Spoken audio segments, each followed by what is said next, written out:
Hi, Till Death family. It's Dr. Roz, and I'm back with another fabulous Female Fridays. We are in the fourth week of our 7-week series, and this week we are talking about beliefs, values, and morals. Do they line up with your spouse? This is very important because we often don't think about these things until further down the line once we become like sexual with this person or really emotionally connected to this person.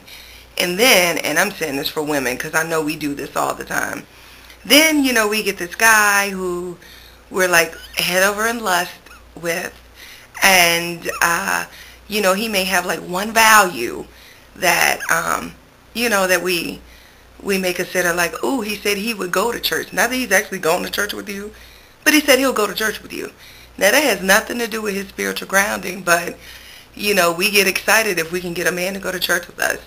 And then we get that one, he has that one value, and we're like, ooh, he's a good man, girl. I found a good one this time.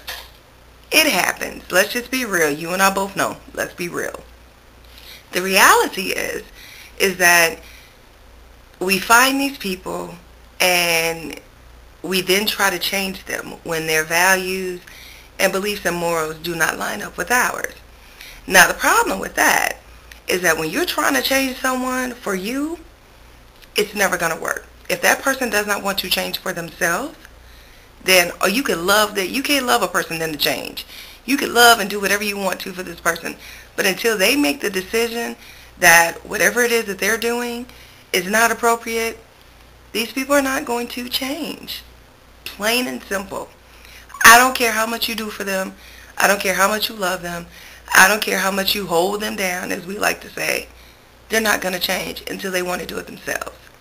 And so then you get into a battle of frustration of, geez, how did I get myself in this situation? But you fell in lust before you knew these things about this person. And, now it's just kind of hard to break away. And ladies, you and I both know, when we start feeling the dude, we're feeling them. And it's hard to let it go. It's just hard to let it go. We make excuses.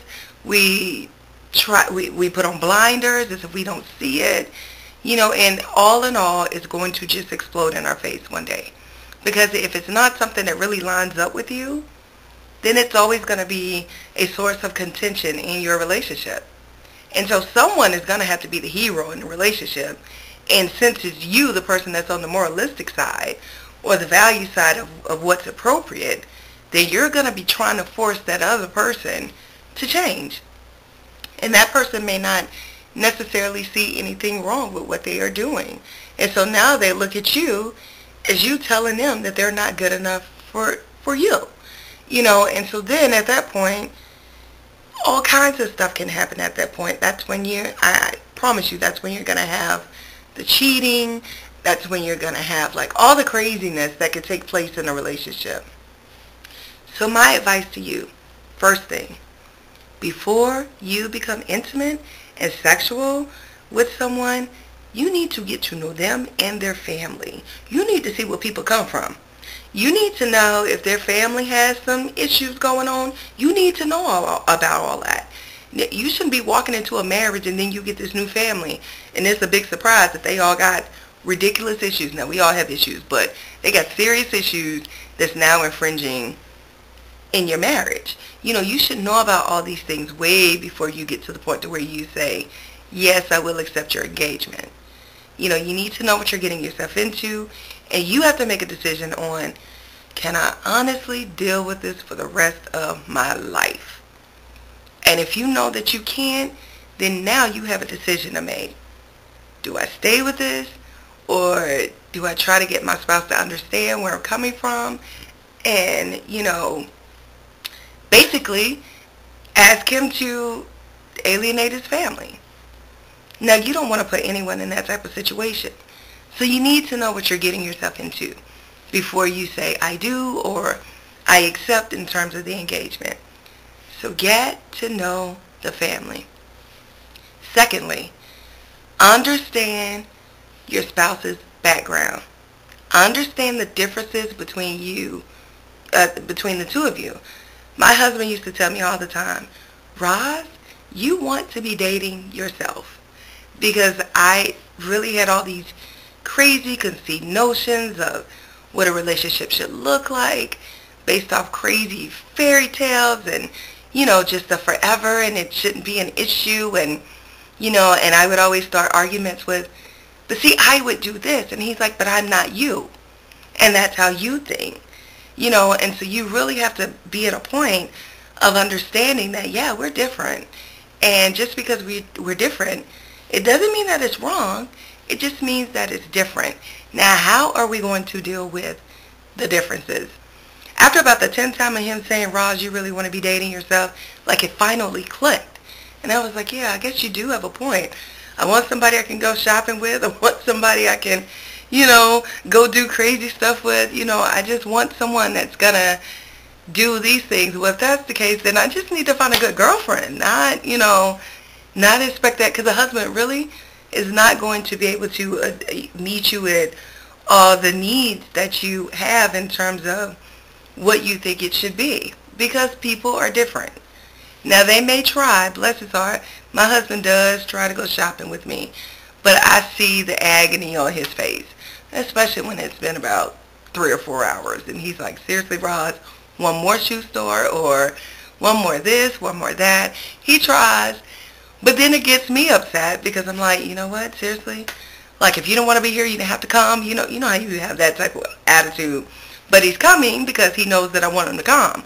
But he really doesn't want to be there, because he knows that he's just going to be sitting around and watching me try this on and watching me try that on. And when he really wants to watch football or whatever sporting event may be taking place at that time.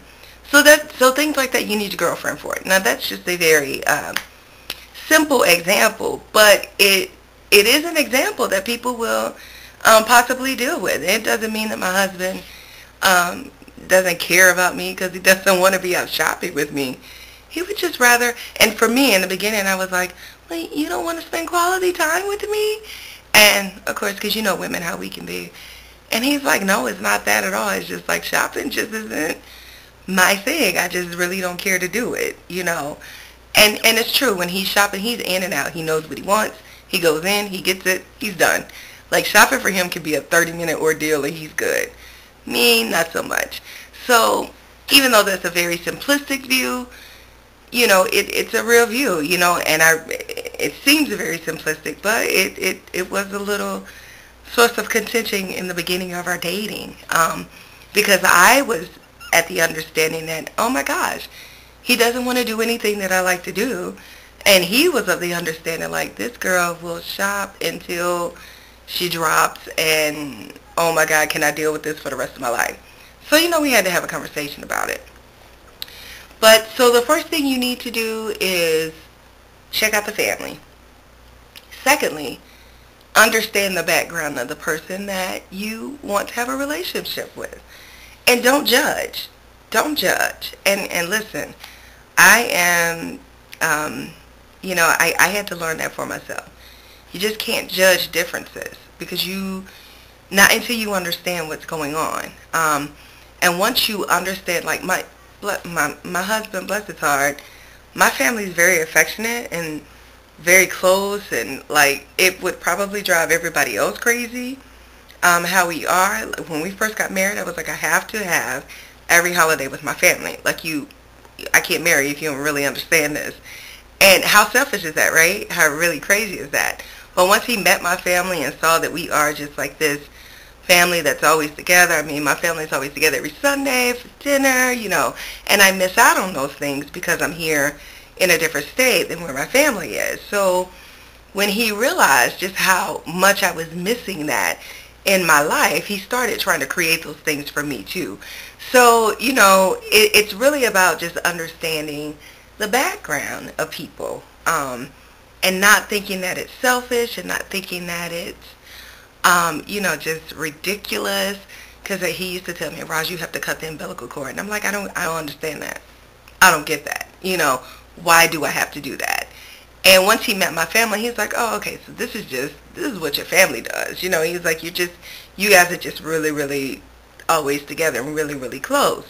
So he kind of understood where I was coming from, rather than, who is this grown chick who acts like she can't do without her family, basically. So get to know the family background of whoever you want to become involved with. Get to know your spouse's background. And thirdly, before you say I do, you need to discuss how you're going to parent, what your views are on parenting, what your views are on what a marriage looks like. You need to discuss all those things because we all come in with very, very, very, very different views of what marriage should look like, how marriage should work, how parenting should look like, how parenting should work. If you're going to be a timeout parent, you need to have that kind of discussion with your husband because he might be the husband that's, spanking, not beating, but he might be the spanking parent. So, you guys are going to have a source of contention when little Johnny is driving everybody crazy and you're saying go to timeout and he's getting the belt or the switch or whatever. So those are conversations that you definitely necessarily have to have. Who's going to be the disciplinarian? Are you going to let your kids play against you? How is all this going to work? What messages did this person that you want to spend the rest of your life with, what messages about life did they receive when they were younger? And what were the messages that you received about life? These are things that need to be discussed before you say, I do. So my advice to you is get to know truly the person that you want to spend the rest of your life with before you become intimate with them. Because once you become intimate, everything goes out the window, especially if you enjoy it. Everything goes out the window at that point. Y'all know what I mean. I'm just keeping it real.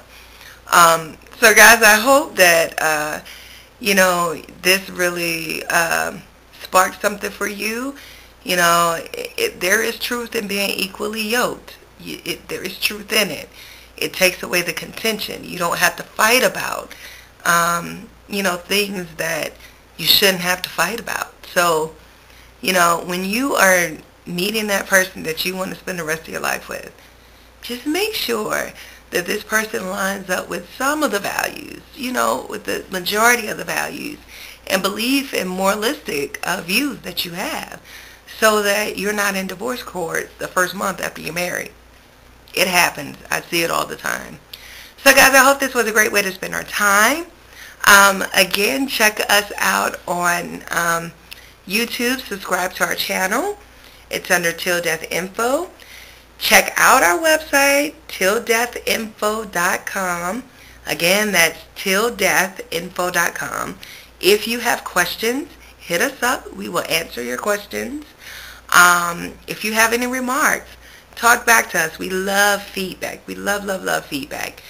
And for nothing else, how about you share this video with someone else that you know might be getting themselves into a serious relationship or wanting to be in a relationship. Knowledge is always a great thing. It's meant to be shared. So check out Kill for Mail Mondays next week. I'll be back next Friday next week. We'll be in week 5 of this 7-week series. And we thank you guys for, spending this time with us. Have a blessed one. Hope all is well. And thank you for allowing me to encourage you to be the ambassadors in your relationships. Love ya.